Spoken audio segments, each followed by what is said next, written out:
আল্লাহতে যার পূর্ণ ঈমান, কোথা সে মুসলমান। আল্লাহতে যার পূর্ণ ঈমান, কোথা সে মুসলমান।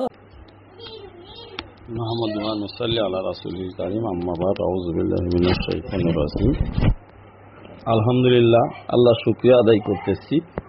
আল্লাহ রাব্বুল আলামিন আমাদের তার দ্বীনের কিছু কথা বলার এবং শোনার সুযোগ দান করেছেন, সেজন্য সবাই বলি আলহামদুলিল্লাহ।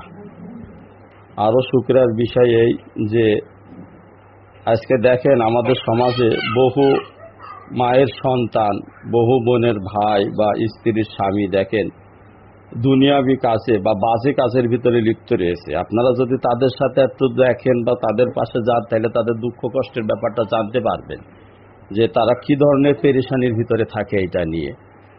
কিন্তু আল্লাহ শুকরিয়া আদায় করা উচিত। আমি বলবো যে আল্লাহ তাআলা আপনাদের কারো সন্তান বা কারোর ভাই বা কারোর স্বামী বা কারোর বাবা, তাকে আল্লাহ দ্বীনের পথে নিয়োজিত করে রেখেছেন। এই জন্য আমি মনে করি যে এটা বিশেষভাবে শুকরিয়ার একটা বিষয় আপনাদের জন্য, যে আল্লাহ রব্বুল আলামিন আপনাদের পরিবারের লোকদেরকে আল্লাহ দ্বীনের কাছে নিয়োজিত রেখেছেন, এবং আল্লাহ চাইতো যদি আপনারা তাদের প্রতি সমর্থন করেন, তাদের প্রতি সহযোগী থাকেন, তো এটাই আপনাদের মুক্তির জন্য ওসিলা হতে পারে। আল্লাহ রব্বুল আলামিন যেন সেভাবে সবাইকে কবুল করেন, আমিন। আমি কোরআন শরীফের একটি জায়গা থেকে আপনাদের সামনে কথা শুরু করতে চাই, এরপর আপনাদের প্রশ্নগুলো জেনে আমি কথা বলবো। কোরআন শরীফের সূরা আল ইনশিকাক থেকে এখানে 6 নম্বর থেকে 14-15 নম্বর আয়াত পর্যন্ত আমি উল্লেখ করতেছি। আউযু বিল্লাহি মিনাশ শাইতানির রাজিম। ইয়া আইয়ুহাল ইনসানু ইন্নাকা কাদিহুন ইলা রাব্বিকা কাদহান ফামুলাকি ফাম্মা মান উতিয়া কিতাবাহু বিয়ামিনিহি ওয়া আম্মা ফাসাউফা ইউহাসাবু হিসাবান ইয়াসীরা ওয়া ইয়ানকালিবু ইলা আহলিহি মাসরুরা ওয়া আম্মা মান উতিয়া কিতাবাহু ওয়ারা যাহরিহি ফাসাউফা ইয়াদউ সুবুরা ওয়া ইয়াসলা সাইরা ইন্নাহু কানা ফি আহলিহি মাসরুরা ইন্নাহু জান্না আল্লা ইয়াহুর। এই আয়াতগুলোতে যে কথাটি আল্লাহ রাব্বুল আলামিন বলতেছেন, এই আয়াতগুলো আগে আমি জানিয়ে নিয়ে, এই আয়াতগুলো নাজিল হয়েছে মক্কায় থাকতে রাসূল সাল্লাল্লাহু আলাইহি ওয়াসাল্লামের উপরে এই আয়াতগুলো আসে, সূরা ইনশিকাক।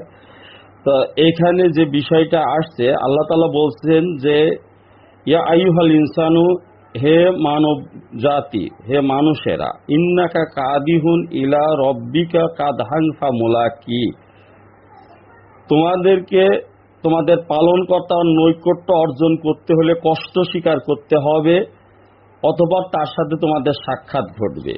একটি প্রশ্ন আমাদের ভিতরে আসে, সেটা হচ্ছে যে এই সমাজে দ্বীনি কাজ বহুত রয়েছে, তাদের কোনো ঝক্কি ঝামেলা নেই, ঝঞ্ঝাট নাই, কোনো ঝুঁকি নেই, তাদের জেলের ঝুঁকি নেই, তাদের মৃত্যুর ঝুঁকি নেই, কোনো কিছু নেই।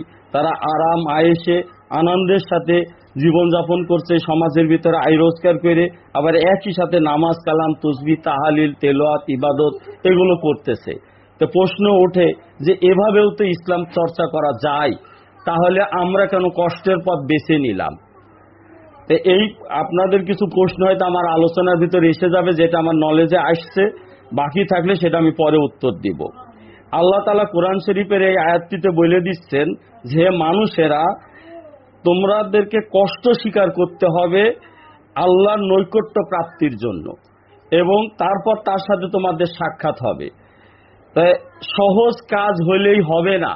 আল্লাহ তাআলা যেভাবে কাজ করতে বলেছেন, আমরা যদি সেভাবে না করে নিজের মন মতো সহজ করে নিই, তাহলে সেই সহজ কাজ দ্বারা আল্লাহ তাআলার নৈকট্য অর্জন হবে না। এই জিনিসটি স্পষ্ট হতে হবে। আপনি বাজারে তেল কিনতে গেছেন বা বাজার করতে গেছেন, একটি ভেজাল পণ্য অনেক কম দামে বেরছে, ধরে নেন ঘির দাম 700 টাকা কেজি, কিন্তু একটি নকল ঘি 50 টাকা কেজি বিক্রি করতেছে, তবু কি কিনা ঠিক হবে বলেন তো? কারণ ওই নকল ঘিতে আপনি ঘির উপকারিতা পাবেন না। ইবাদত তো শেষ পর্যন্ত আল্লাহর নৈকট্য লাভের জন্যই, আল্লাহকে সন্তুষ্ট লাভের জন্যই। আমরা আমাদের মন মতো আল্লাহকে সন্তুষ্ট করতে চাইলে হবে না। আল্লাহ তাআলা রাস্তা দেখিয়ে দিয়েছেন, ওই রাস্তার উপরে গেলে আল্লাহ সন্তুষ্ট হবেন। আর আল্লাহ বলে দিচ্ছেন যে তার দ্বীন নৈকট্য লাভের জন্য কষ্ট স্বীকার করতে হবে। একেবারে স্পষ্ট আয়াত, এটা মনে রাখতে পারেন, সূরা আল ইনশিকাকের 6 নম্বর আয়াত, ইয়া আইয়ুহাল ইনসানু ইন্নাকা কাদিহুন ইলা রব্বিকা কাদহান ফা মুলাকি, তোমাদেরকে কষ্ট স্বীকার করতে হবে তোমার রবের নৈকট্য অর্জনের জন্য, তারপরে তোমরা তার সাক্ষাৎ অর্থাৎ সন্তুষ্ট চিত্তের যে আল্লাহ তাআলার সাক্ষাৎ, এই সাক্ষাৎটা পেতে হলে অবশ্যই কষ্ট স্বীকার করতে হবে। প্রথম কথা হচ্ছে এইটা। অতএব দিন কোনটা সহজ বা কোনটা কঠিন এই দিকে তাকানোর দরকার নেই। দিন যেটা কেউ পালন করতেছে সেটা সঠিক কিনা এটা তার আগের প্রশ্ন। সঠিক না হইলে হাজার আরামদায়ক হোক, যদি আরামের দিকে চিন্তা করবেন তাহলে দিন পালন করার দরকার কি? দিন পুরোপুরি ছেড়ে দিলে তো আরো বেশি আরাম, আরো বেশি আনন্দ। তাহলে পুরোটাই ছেড়ে দেন, তাহলে তো আরো বেশি আনন্দ উদযাপন করে দুনিয়াটা আরামে থাকতে পারবেন, কিয়ামতের দিনে যা হওয়ার তা হবে। কিন্তু যদি মনে করেন জান্নাত পেতে চান, আল্লাহ সন্তুষ্টি পেতে চান, তাহলে ওই রকম বানানো ভেজাল দিন নিয়ে দুকুলি হারাবে, তাতে দুনিয়ার সুখও পাবেন না, আখিরাতের শাস্তিও সেটা ছাড়াইতে পারবেন না। এজন্য কষ্টের দিনটিকে গ্রহণ করে নেওয়া উচিত। কোনটা ঠিক আর কোনটা বেঠিক এই প্রশ্নটাই সামনে রাখা দরকার। এরপর আল্লাহ বলছেন ফাম্মামান উতিয়া কিতাবাহু বিয়ামিনহি, আমরা জানি যে কিয়ামতের দিনে নেককার বান্দাদের আমলনামা তাদের ডান হাতে দেওয়া হবে। এই কথাটা এই আয়াত থেকেই আসছে। তার পরের কথাটাই আল্লাহ বলছেন যে কিয়ামতের দিনে, ওই আয়াতের পরে কষ্টের কথা বলার পরে আল্লাহ বলছেন যে যাদেরকে তার কিতাব বা আমলনামা ডান হাতে দেওয়া হবে, বলছেন ফাসাউফা ইউহাসাবু হিসাবা ইয়াসিরা, তাদের হিসাব গ্রহণ করা হবে সহজভাবে। অর্থাৎ ডান হাতে যাদের আমলনামা থাকবে তাদের হিসাব নেবেন আল্লাহ, সহজ করে দিবেন তাদের হিসাব। ওয়ায়ানকলিবু ইলা আহলিহি মাসরুরা, আর এই হিসাব নিকাশ দেওয়ার পরে ডাইন হাতে আমলনামা যারা পাবে তারা কি করবে? আল্লাহ তাদের পরিবারের কাছে ফিরে যাবে আনন্দ চিত্তে। অর্থাৎ আপনারা যে পরিবার একত্রে আনন্দ করতে আকাঙ্ক্ষা করতেছেন, এই আকাঙ্ক্ষাটাকে রেখে দেন কিয়ামতের দিনের জন্য। এটিকে যদি দুনিয়াতে পূরণ করতে যান তাহলে কিয়ামতের দিন এটা পাবেন না, জান্নাতে এটা অর্জন হবে না। জান্নাতে আর তাহলে পরিবার পরিজন একসাথে থাকার সুযোগ হবে না। যা পরিবার পরিজন যদি একসাথে আনন্দ চিত্তে জান্নাতে থাকার আকাঙ্ক্ষা থাকে, তাহলে দুনিয়াতে কিছু আকাঙ্ক্ষাকে দমন করতে হবে।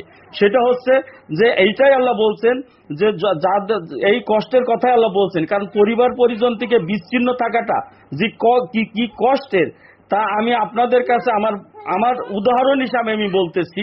আমার অহংকারের বিষয় না, আল্লাহ কবুল না করলে কোনো আমলেরই কোনো ফল পাওয়া যাবে না। সেটা হচ্ছে যে দীর্ঘদিন পরিবারের থেকে বিচ্ছিন্ন থাকার যে কি কষ্ট, তা আমার এবং আমার পরিবার হাড়ে হাড়ে টের পেয়েছে, আমি এবং আমার পরিবার।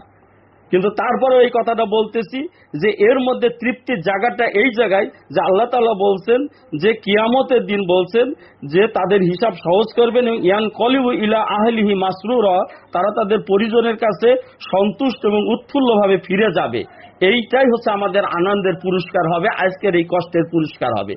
ওই দিন আমরা এটা পাবো, এই আশা আকাঙ্ক্ষায় আমাদের এই কষ্ট শিকারের সান্ত্বনা, আমাদের এই কষ্ট শিকারে আমাদেরকে কোনো ধরনের কষ্ট দেয় না যখন আমরা এই আয়াতটিকে সামনে রাখি। কারণ সেটি হচ্ছে অনন্ত জীবন।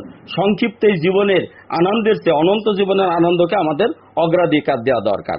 তো এইটা হচ্ছে মুমিনদের কথা গেল, যাদের ডান হাতে আমলনামা থাকবে তারা কিয়ামতের দিন আনন্দের সাথে তারা তাদের পরিবারের সাথে হিসাব দিয়ে মিলিত হবে। আর এরপরে দেখেন আসেন ওয়াম্মান উতিয়া কিতাবাহু ওয়ারা জহরি, যাদের পিছন দিক থেকে তাদের আমলনামা দেওয়া হবে।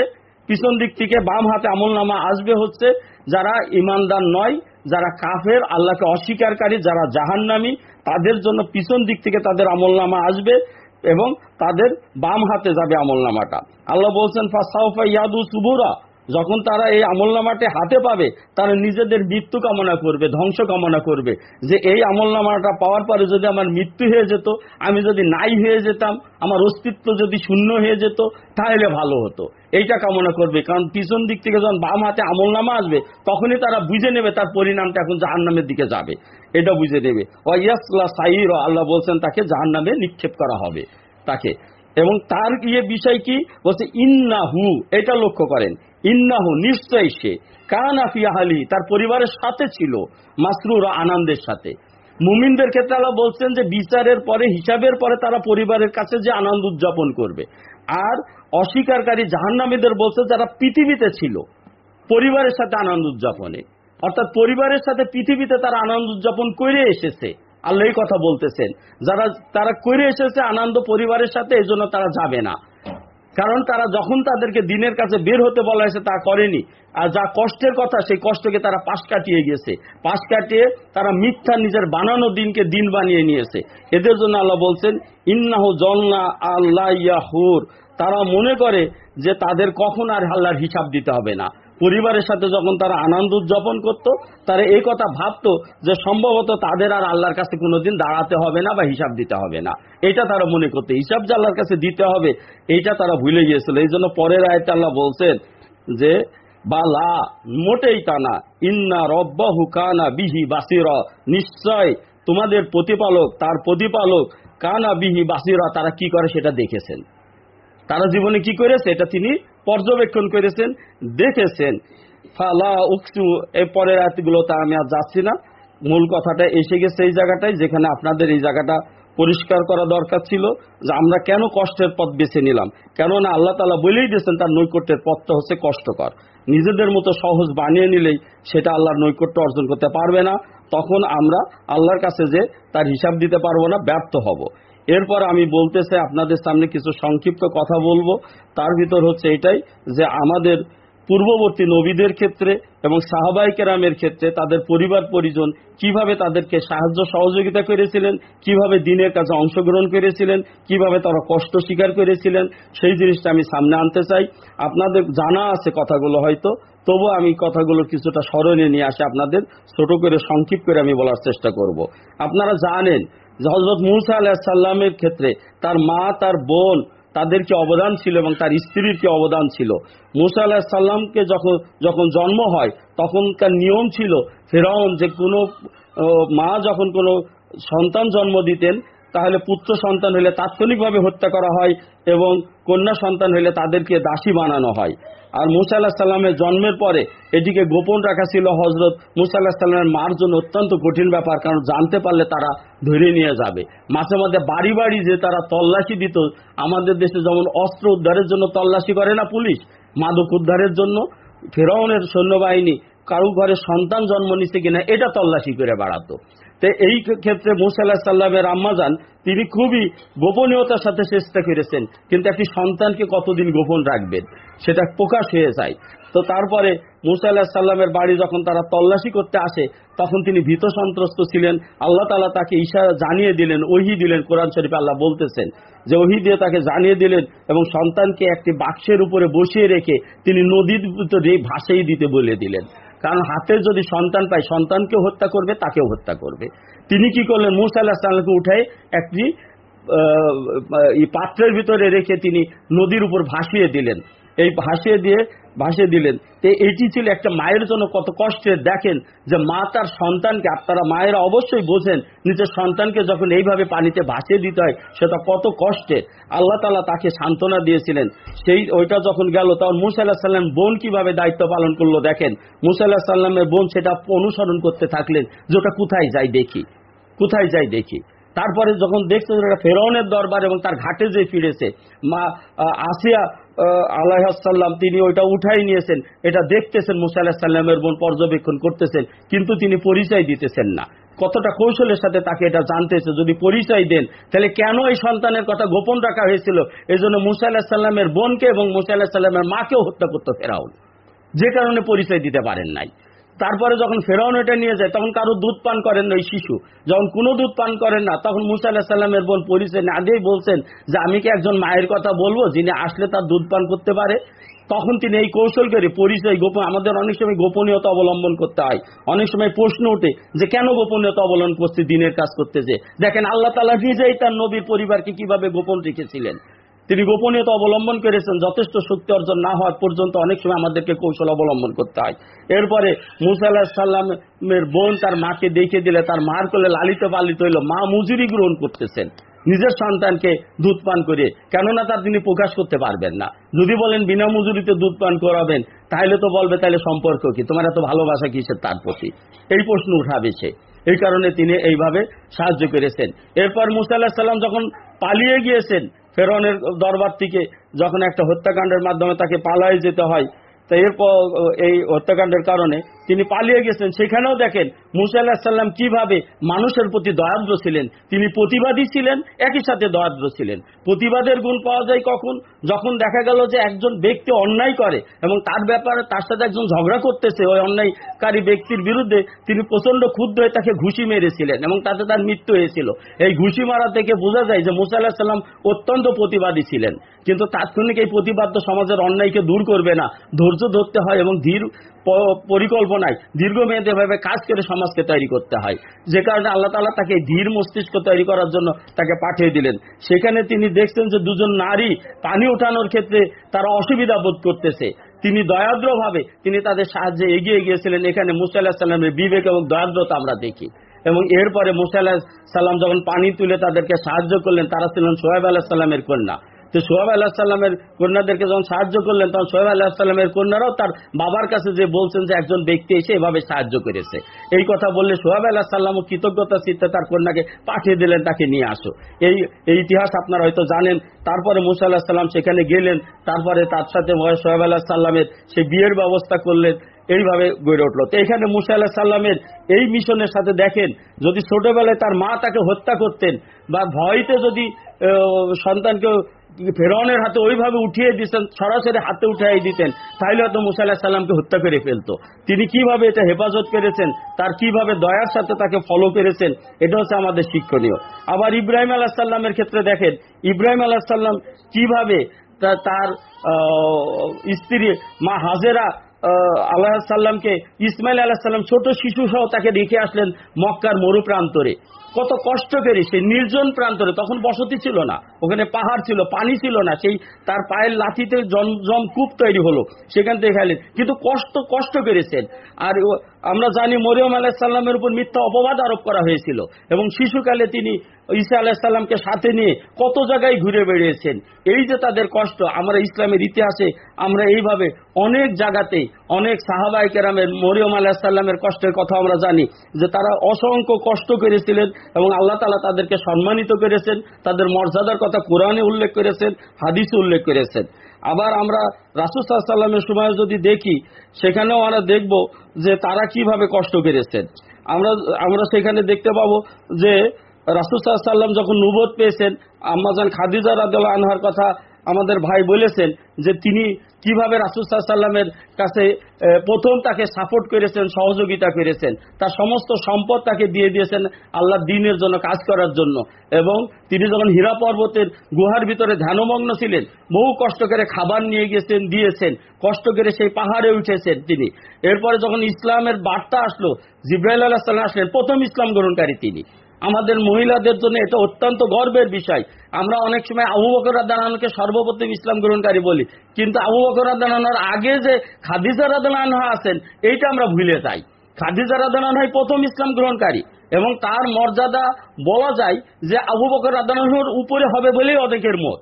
রাসূল সাল্লাল্লাহু আলাইহি ওয়াসাল্লামের পরেই সর্বপ্রথম উম্মতের সবথেকে বেশি মর্যাদা হচ্ছে খাদিজা রাদিয়াল্লাহু আনহার, যাকে আল্লাহ তাআলা নিজে আসমান থেকে জিবরাইল আলাইহিস সালামের মাধ্যমে সালাম প্রেরণ করেছেন এই খাদিজা রাদিয়াল্লাহু আনহাকে। এই যে মর্যাদাটা, এবং তিনি কি কষ্ট করেছেন রাসূলের জন্য, এবং তিনি ইসলামের প্রচারণাও অংশ নিয়েছেন। তার বংশের প্রায় ওই সময় জীবিত ছিল 15 জন ব্যক্তি, তার 10 জনই তার দাওয়াত ইসলাম কবুল করেছে। খাদিজা রাদিয়াল্লাহু আনহা তিনি একজন দায়ী ছিলেন, তার নিজের ভাই, তার গোষ্ঠীর লোকদেরকে তিনি দাওয়াত পৌঁছাইছেন ইসলামের পথে আসার জন্য। এবং শিবে আবু তালিবে যে 3.5 বছর মতো, কোন মতে 3.5 বছর, যে রাসূল সাল্লাল্লাহু আলাইহি ওয়াসাল্লাম এবং তার পরিবারবর্গকে অবরুদ্ধ করে রাখা হয়, কোনো খাদ্য খাবার দেওয়া হয় না, তারা গাছের পাতা খেতে হয়েছে, তাদের গাছের ছাল বাকল খেয়ে তাদের জীবিকা নির্বাহ করতে হয়েছে। এইরকম জায়গাতেও খাদিজা রাদিয়াল্লাহু আনহা ছিলেন একজন ধনাঢ্য নারী এবং তার অনেক সম্পদ ছিল, সবাই জানেন তিনি একজন ব্যবসায়ী ছিলেন। তিনিও ওই রকমের গাছের পাতা খেয়ে রাসূল সাল্লাল্লাহু আলাইহি ওয়াসাল্লামের সাথে তিনি ওই শিবে তালুবে 3.5 বছর, কোন বর্ণনায় 3.5 বছর তিনি ওই জায়গায় অবরুদ্ধ অবস্থায় সময় কাটিয়েছেন। কিন্তু তারা এতটুকু অধৈর্য হয়ে যান নাই, তারা এটাকে মেনে নিয়েছেন। এই যে ইতিহাসটা, এই ইতিহাসটা আমাদেরকে ভুলে গেলে হবে না। এই সব জায়গাগুলোই তাদেরকে মর্যাদাবান করেছে। এরপরে আমরা আরো দেখব আম্মা জান ফাতেমা রাদিয়াল্লাহু আনহা কি করছেন। যখন রাসূল সাল্লাল্লাহু আলাইহি ওয়াসাল্লাম কাবা ঘরের প্রাঙ্গণে তিনি ইসলামের নামাজ পড়তে গেছেন, অথবা ইসলামের জন্য মানুষকে ডাকতেছেন, তখন আবু জেহেল, আবু লাহাবরা এসে মাথার উপরে উঠে নাড়ি ভুড়ি চাপিয়ে দিত।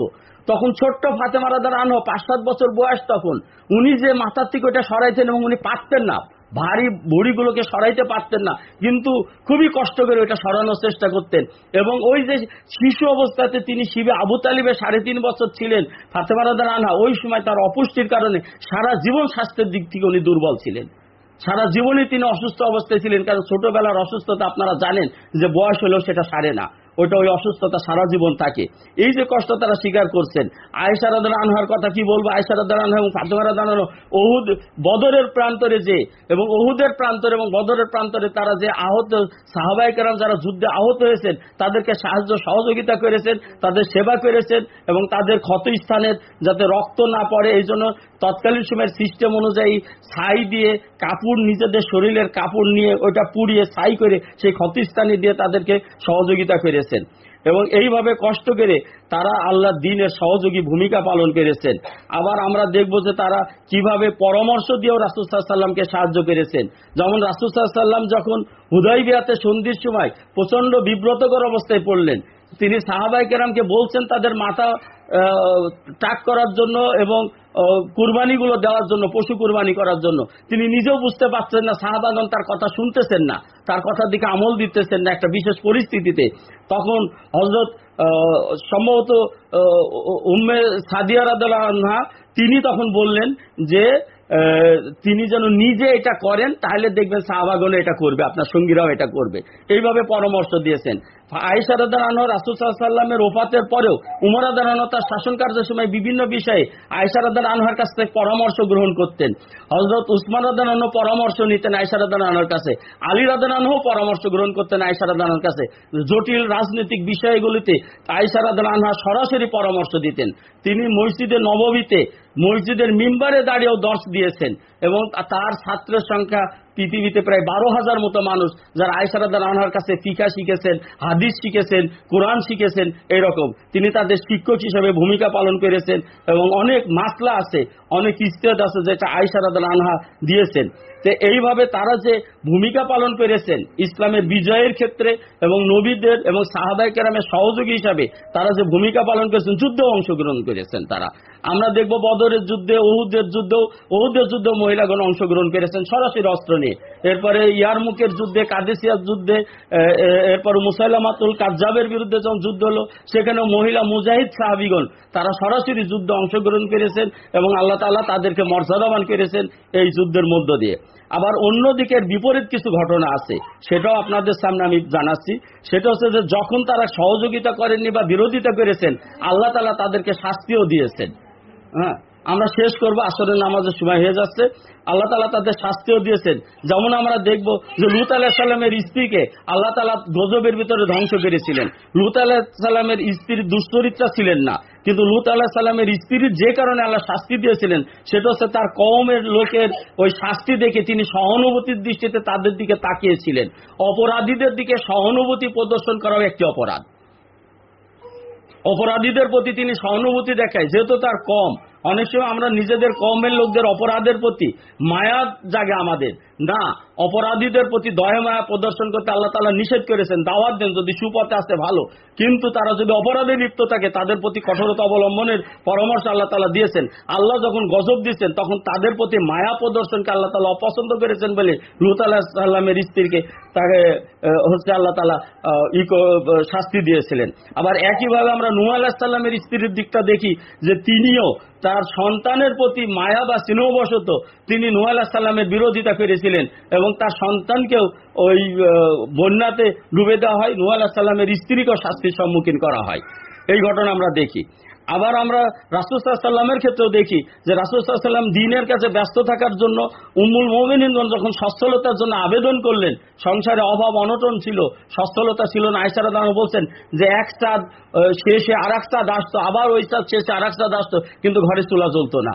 এমন ভাবে তাদের সংসার চলে গেছে। তখন বলছে যে আপনি কি আল্লাহর কাছে বলতে পারেন না আমাদের সংসারে এত অভাব, আপনি চাইলে তো আল্লাহ পূরণ করবে। তিনি বললেন যে আমি চাইলে উহুদ পাহাড়টাও আল্লাহ স্বর্ণে পরিণত করবেন। তারপর আল্লাহ রাসূল সাল্লাল্লাহু আলাইহি ওয়াসাল্লাম তাদেরকে প্রস্তাব দিলেন যে তোমরা যদি সম্পদ চাও আমি তোমাদের সম্পদের ব্যবস্থা করব, তোমরা আমার কাছ থেকে সংসার ছেড়ে চলে যাও। কেননা তাদের মনের আশা-আকাঙ্ক্ষা পূরণ করার জন্য তো আল্লাহ রাসূল তার নবুয়তি দায়িত্ব থেকে সরে আসতে পারেন না।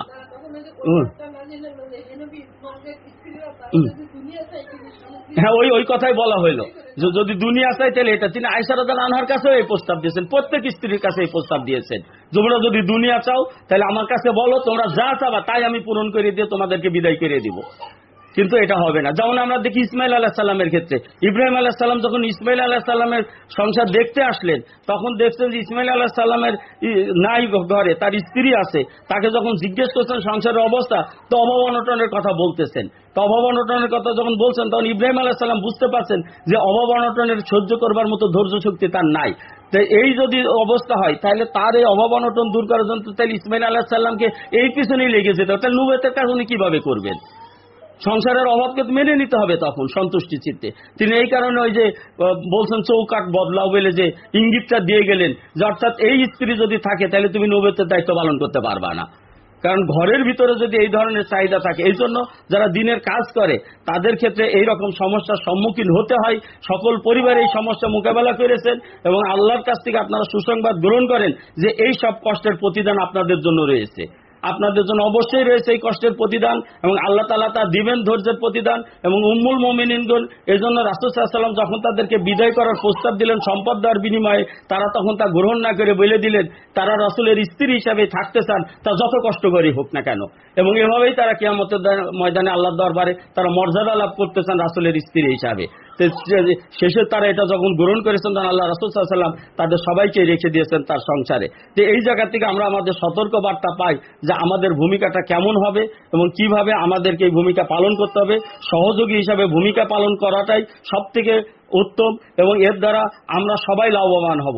আপনার সহযোগী ভূমিকার কারণে আপনার পরিবারের যে লোকটি দিনের কাছে নিয়োজিত আছে, সে তার দিনের কাজ করে যেমন সে নিজে লাভবান হবে, এবং এই সমাজ এবং রাষ্ট্র এবং দেশ জাতিকে সে উদ্ধারের দিকে এগিয়ে যাবে, তেমনি ভাবে আপনি তার সহযোগী হিসাবে তার কাছে সব আপনিও পাবেন, তার কাছে সব আপনিও পাবেন, কারণ আপনার সহযোগিতায় তার কাছে এগিয়ে গিয়েছে। এবং এভাবে যেমন এই সহযোগিতার মধ্য দিয়ে খাদিজা রাদিয়াল্লাহু আনহা যেমন মর্যাদাবান হয়েছেন, আয়েশা রাদিয়াল্লাহু আনহা মর্যাদা লাভ করেছেন, হযরত মরিয়ম আলাইহিস সালাম মর্যাদা পেয়েছেন, আসিয়া আলাইহিস সালাম মর্যাদা পেয়েছেন, ফাতেমা রাদিয়াল্লাহু আনহা মর্যাদা পেয়েছেন।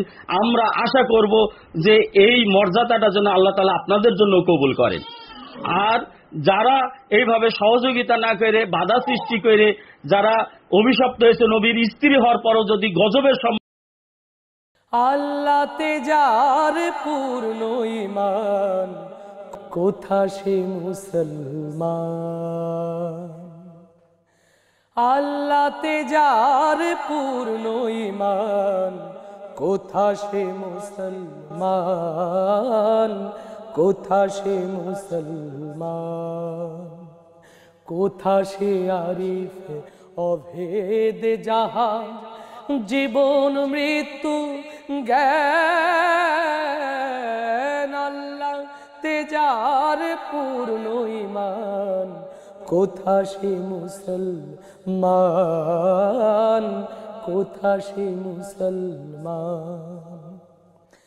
যার মুখে শুনি তাওহীদের কালাম, ভয়ে মৃত্যু করি তো সালাম।